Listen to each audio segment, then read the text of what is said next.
Bali dito ba day nabili ni Ate Lalinay?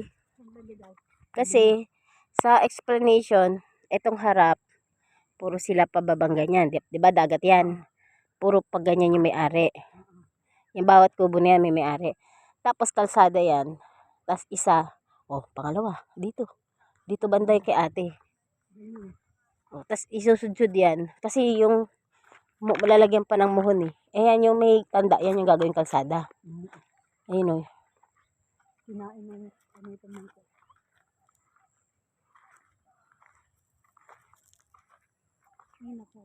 Ay, may tanda o. Nangangarap pa rin ako magkaroon ng sariling lupa na 190 square meter. Gano'n kalaki yun? ito sa Grand Valley. Dahil hindi naman sa Grand Valley.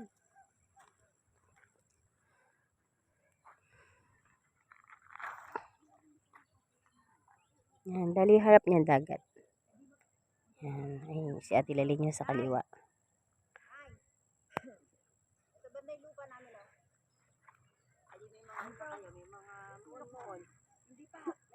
Hindi pa to yung talagang kalsada.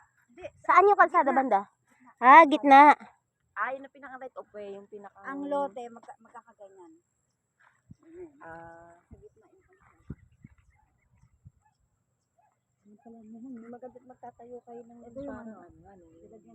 bahay na, yung parang rest house. Parerentahan na, no?